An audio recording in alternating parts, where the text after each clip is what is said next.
This is the City Sites Podcast with Larry Kutzler.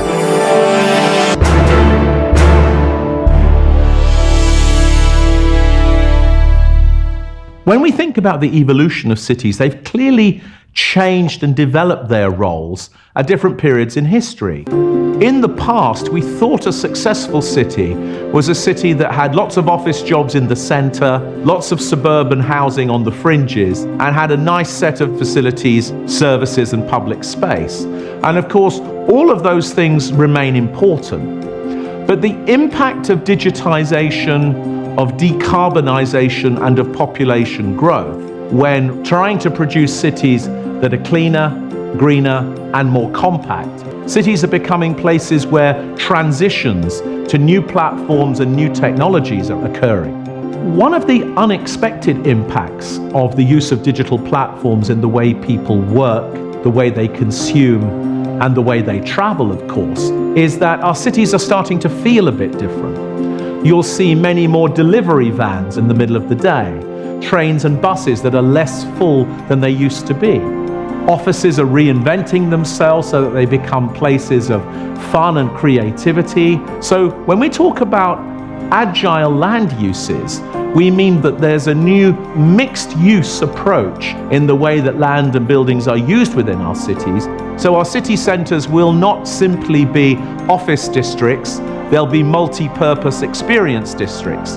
Our suburbs will not just be places to live, but they'll also be places where we work, where we consume, where we have a high quality of amenities and experiences, so that as population comes back to cities, we will see people living in a broader range of places, doing their jobs with a new mix of technology and face-to-face, consuming in different ways, and traveling using different modes or perhaps less frequently. So there's no exodus from the city.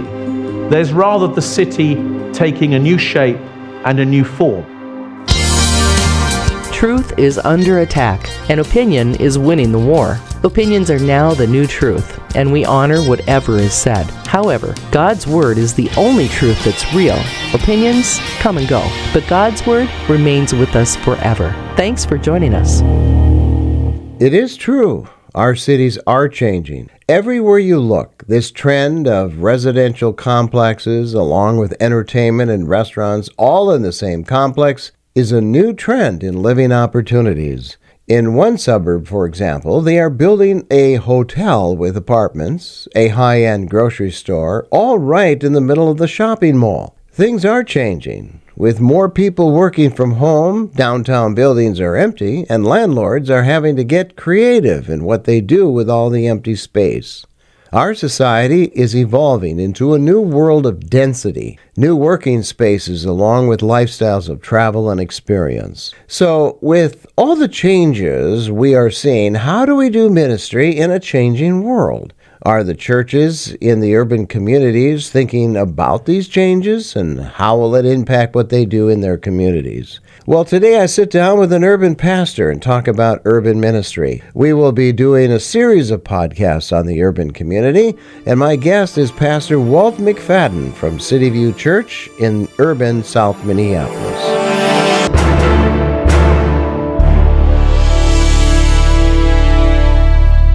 Pastor Walt, it's nice to see you again in the studio. We're going to talk about urban ministry. Now, that's an interesting topic, but how do you define it? How would you define urban ministry? What is it? That's a very good question. Church I was at previously, the pastor didn't like the word inner city because he thought, well, that has a different context than what we're trying to do. Usually inner city, you think of crime and drugs and that kind of thing. So he liked the term urban. So urban just to me has to do with what we think of as a metropolitan area and the core and the center. Here we're in the Twin Cities. We have Minneapolis and St. Paul, the Twin Cities. growing up, I saw this team, the Twins, and I always thought it was named after some twins. I never knew geographically. Wow. And then I moved to Minneapolis, and all of a sudden, because I'm a little slow, I realized, oh, the Twin Cities, the Twins. But we have, even with those together, we have a core, we have a center, and the city has been around forever. Since Nimrod built cities and began with the Tower of Babel, it's always a place where you have commerce, you have fashion, government is in the city.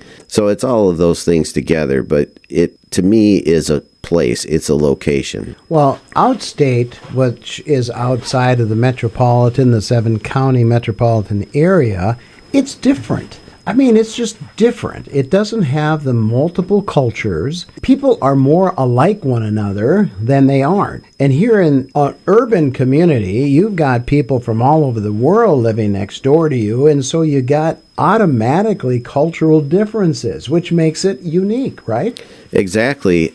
And that's one of the things that I want to highlight in this series is how rapidly things change in the city. I've been in the city over 30 years now. I came in 1984. We're now in 2022. It's hard to believe that, have that much, but living in the city for 38 years, that includes my time in Bible college, 4 years when I got married out in Eden Prairie, but still ministering in the inner city. But one of the things that was fascinating to me is the apartments across the street from the church where I started in ministry. The apartments were filled with white people, middle class, and then it was African American, then it was African, and then it was Hispanic, and then somebody bought the apartments 15 years ago or so and rehabbed them all and turned them into condominiums, and now they're back to white again, which we call gentrification. So you see constant change, and you always have to be adapting and adjusting. And you have in major cities around the country issues like an African-American church in a now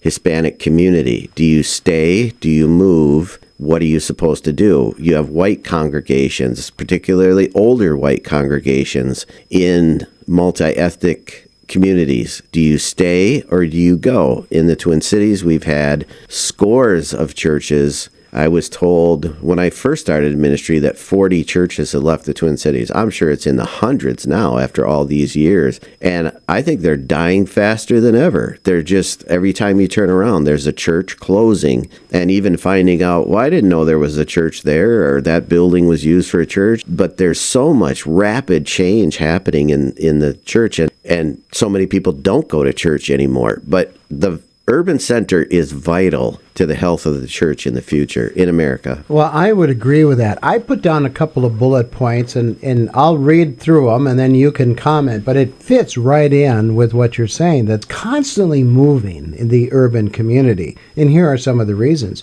It's a multicultural group. There are space restrictions, poverty and homelessness, mental illness is on our streets, drug addiction's on our streets, crime are on our streets, density issues. I mean, we're just filling, these blocks and blocks with big old apartment buildings, and I don't know where people are coming from, but it's a density issue, policing issues, politics are crazy, and then you've got, on top of that, city regulations that are nuts. And so you have all of this together in an urban community that's shifting here and there, and it's hard to pastor a church because you've got a congregation of all kinds of cultures and backgrounds. Exactly. Just take, for example, the transportation issue. Most of the major cities around the country are trying to go green. You still have a geographical boundary. These are the city limits of Minneapolis, and they're not going to grow. So whoever comes in is being forced into low-rise, high-rise. We're going to be like Detroit, because every time a city moves up, builds up, it's the end. You're packed in so tight. And I thought about that. A lot of major cities have built up. They put people up in high rises. They get them out of vehicles. That's the goal, is to get everybody out of vehicles.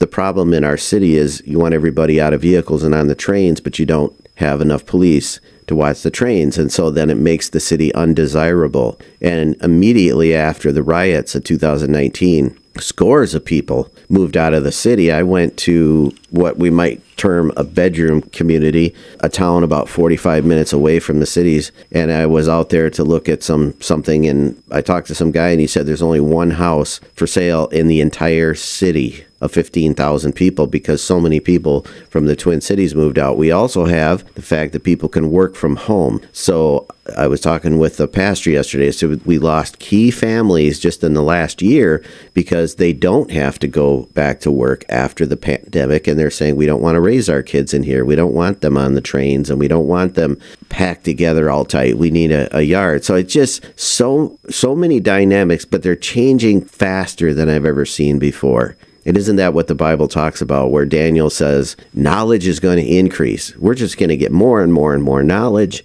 We're not really going to get any wiser, but we're going to get more knowledge. And it's the same way with social media, internet, the globalization. All of that together is just making ministry more and more complex. But I think there are wonderful opportunities for the church now as well. Well, coming back to people moving out, Minneapolis now is the 9th city in America that's losing people. We're rated number 9. I think New York is number 1 and California is number 2, but we're 9th where people are moving. And a lot of it has to do because the urban community has become unlivable for some people, especially for crime. So here you are, Pastor Walt McFadden, down in the middle of the heart of South Minneapolis. I mean, you can't get any more urban than where you are. So what makes you stay? You got all these elements going against you. You can't grow in terms of building. You're space restricted, right? I mean, and that's probably one of the reasons some churches move out, because they can build. You can't build anything in Minneapolis. You're stuck with the space you have. Yeah, it's absolutely true. I remember 25 years ago, a large African-American church waited for 10 years to build on a piece of property that they knew it was going to come up for sale, and they got outbid by the city for low-income housing. And so they had to move to another part of the city. They just couldn't find a location where they could fit anymore. So that's one of the complexities. What keeps me here is simply God. And we're good at the church of making heroes out of people. But we have to realize that ministry is very, very difficult. And we may idolize people like George Mueller, for example. You can't tell me that guy didn't wake up every day and think, I want out of here. I want a different ministry. I don't want to work in an orphanage. But that's how I feel. Every day, my wife and I talk about the neighborhood and the community. We love our neighbors. We love our house. The city just makes it so difficult to live here. So I would say probably the first point is don't go if you're not called. If you're not called, you're not going to survive. You're right. And in fact, I'm going to start calling you, rather than Pastor Walt, I'm going to start calling you Pastor Jonah. Yeah. Because I think you're kind of like a Jonah, right? I don't know if you came kicking and screaming into the ministry, but you definitely came and stayed. And I want to get into Jonah in just a second, because I think there's some lessons there for us to learn about urban ministry. But I think people, I want you to comment on this. This is a statement. I want you to say if it's right or wrong. I think people in general, I don't care what color you are, what culture you come from, but people all have human needs. They want significance, they want honor and respect. And I think if you can give that to some people, or all people, I think you'll have an inroad into their lives, right or wrong. Absolutely.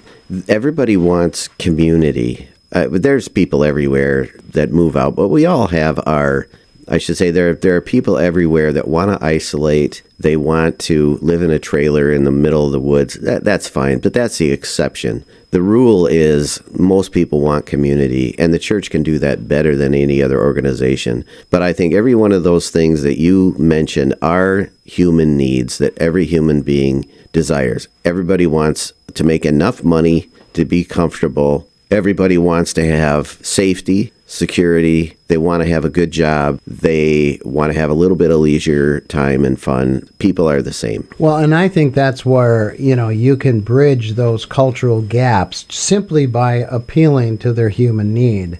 So Nineveh was about 120,000 plus. Of course, we're going back quite a few years. I don't think they had data on populations, but they assessed that it was about 120,000. And here's where Jonah had to go in and give them a message. And the message was 40 days and you're going to be overthrown. And that's not a popular message. And I can see why Jonah goes, whoa. That's like going down in, South Minneapolis or North Minneapolis, somewhere where you're probably not part of their culture or a culture, and you're telling a different culture, God's going to destroy you. Not an easy message, right? No, not at all. The main part is you're a foreigner, and so you stand out. Your skin color is probably different, and people are thinking right off, they're skeptical. Is he a spy? Is he a lunatic? Maybe some people ignore him. Some people see him as a threat. But somehow the word got back to the king. So that's a big deal. So he, out of 120,000 people, he must have made a really big stink. He must have really drew some attention to himself. And the Assyrians, what a group. If anybody has an opportunity, there's videos all over the internet. You could just do a quick Google about the Assyrians. They are about the toughest in history. They loved to take people out. They would take some captives from a city that they were trying to conquer, and they would take people out and impale them and line them up around the city. And they would just do really gruesome things. PG-13 warning, they would just open people up. So, slice them open and take their skin off and behead them. And they were just ruthless. And they're probably, in the top 3 or 4 most ruthless in history. They really have a reputation. And this is the people that Jonah is sent to meet. Some ancient cities are well built, but again, it's the main part of the city is a walled fortress, and everybody's supposed to go in there if there's war. So you can imagine the filth, the lack of clean water, the squalor, the shacks, the temporary housing that's put up all around. In our world, in America, it's different because we have the best parts are outside of the city, so we think, and the worst part is in the city. And that's not the case in the ancient world. In most places around the world, the center of the city is where the rich people live, and everybody else just kind of fans out from there.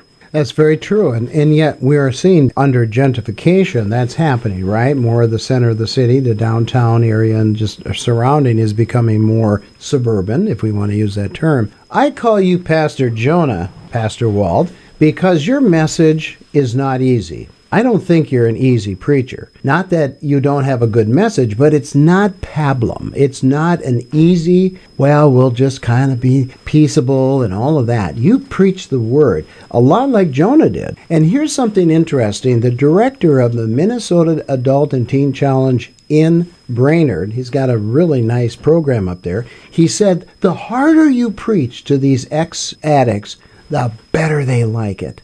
I don't know what that is. But in church life, sometimes we want pablum. Oh, be nice to me, Pastor. Tell me how much God loves me. But that wasn't Jonah's message. It wasn't your message. And maybe our message needs to change. Yeah, we have over 1 million immigrants that are living in the Twin Cities now. So 1 out of every 3 residents. And some of these people come from places like South and Central America. And that is not their culture. Their culture is not soft, easy pablum. They're looking for truth. And so there's always going to be that element in the church, and it sort of mystifies me. Why do you want to avoid the hard subjects and topics? But Christianity is, I think it's a good thing. We're definitely in a post-Christian, it's almost to me like a post-Christian. We've kind of gone through this 30 years of being a post-Christian, and now we're just gone. We're just so far gone, and it can be very discouraging. What it does is it gives Christianity an opportunity to contrast more. So here's the subject of marriage is very easy. It's been a hot topic in our culture for a long time. For us to say, this is marriage, not that. It used to be like everybody's married, the majority. Now I think only 60% of our culture of adults is married. And we have a lot of young people, and they want to know, what is marriage if I get married? And they're not looking for fluff. They want reality. They want truth. We can be in more bold colors now. we can stand out more. And we say, this is what we're for. This is what Christianity did when it came into the urban areas, when it began to spread the gospel, and it came to cities like Ephesus and Corinth and Rome. It really stood out. There was a big difference between the culture and Christians and how they were living. They really changed the cultural mores of the time. One example that I always like to highlight is there wasn't even a word for humility in the Greek. And Paul invented the word for humility in the Bible. Agape, it was a very rarely used word, but Christianity took words like that and concepts and ideas, and they lived it out. And it was such a contrast. It was living in those bold colors. I love church history teaches us some of the things that Christians would do. They would walk the alleys in the early mornings listening for the cries of infants that had been aborted and thrown out and adopt them. And then people really understood what adoption in Christ means. So they were just living it out, and it's had such a contrast. And the Roman Empire didn't just roll over and say, oh, yeah, let's let these Christians change everything. They're not going to like it. We're going to get some pushback, but that's where you need to be confident. You need to be bold. You need to be brave. You need to speak the truth. There's just not room for the fluff anymore. Well, somebody has said that we have now become, as you said, the post-Christian era. And we've gone back to where the era of the Apostle Paul, the era he faced, the kinds of cities and philosophies that he faced. We're facing the same thing now. But Christianity, Pastor Walt, works best in contrasts. It seems that no matter where Christianity went in the Roman Empire, it shattered, all the stigmas, and slowly it grew to become the religion of the empire. I mean, that's just crazy. Now, there's arguments that it probably didn't do anybody any good under Constantine, but the point was that it went from such a little fledgling group of people in Antioch to the entire Roman Empire. And really, Christianity has done that in our world as well. But here's the thing, Pastor Walt, and I want to encourage you as a Jonah in the city. Christianity is dangerous, not because we're dangerous people, but the ideas of Christ are dangerous because the culture can't stand it. It doesn't relate to what Jesus said. And that's what you're doing. You're preaching a dangerous message of Christ. Yeah, that's a good word. It is. What I always say is, you can't have Jesus and. Jesus is exclusive. You can't have Jesus and your unsaved boyfriend. You can't have Jesus and the money that you got cheating on your taxes. You can't have Jesus and. It's got to be Jesus only. And that's a radical message. But Jesus never disappoints. He can fulfill that. He can be everything to us.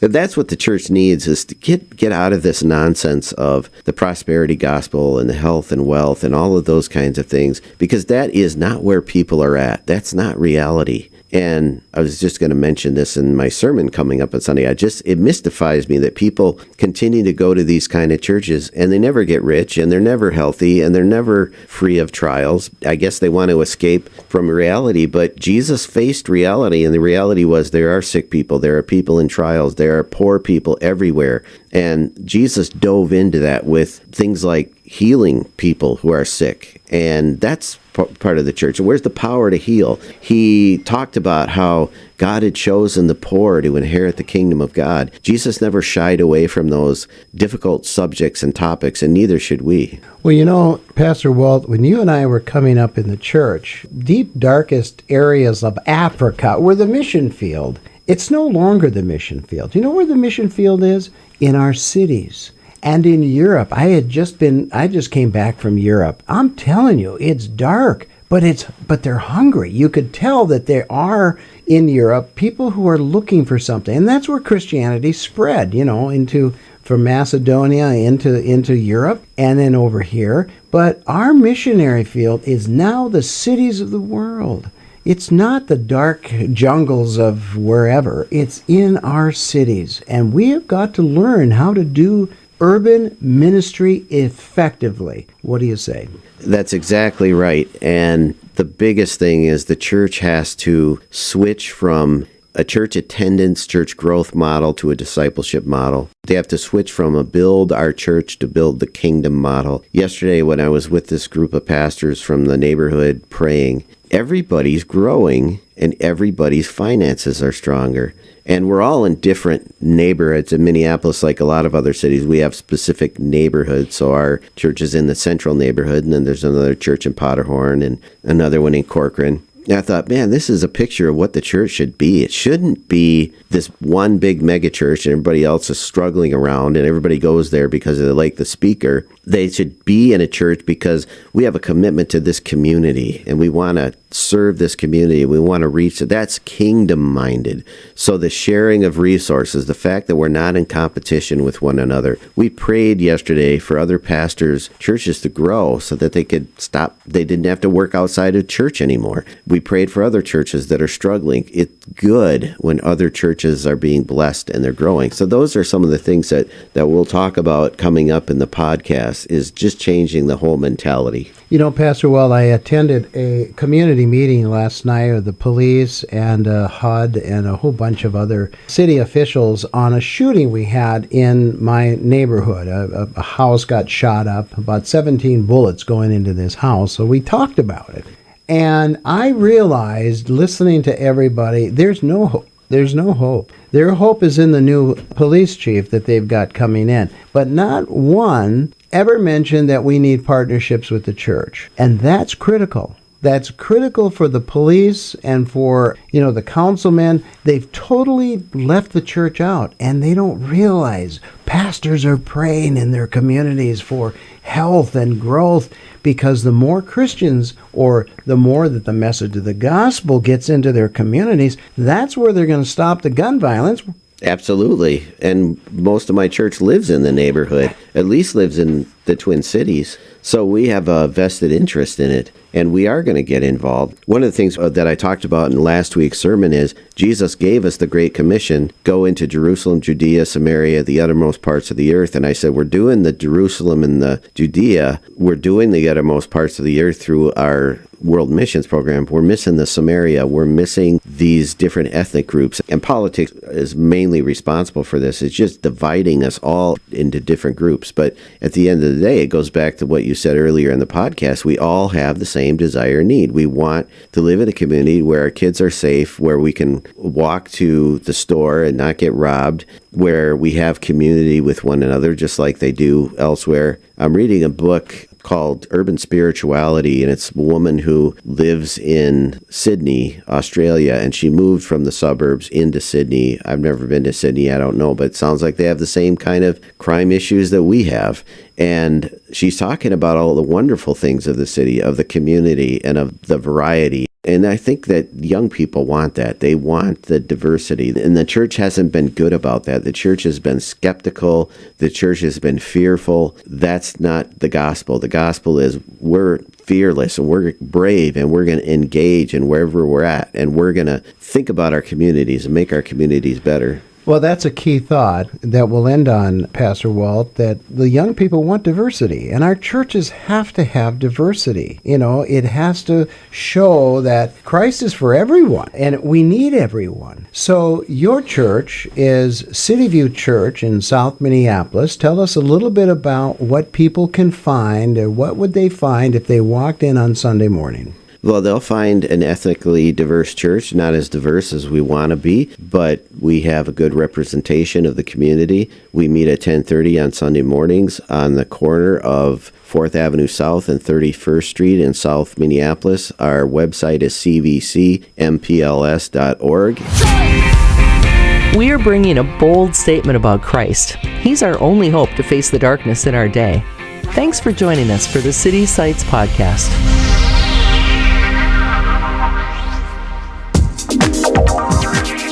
Thank you for joining us today. Every Friday, we bring you this podcast with interviews with people who are challenging the status quo of Christianity and challenging the cultural norms of our day. Please help us get the word out by sharing the link to this podcast with your online friends and family. Our website also contains other podcasters who are a part of the City Sites network of communicators, all sharing the good news of Jesus Christ. Our website is citysitesurbanmedia.com.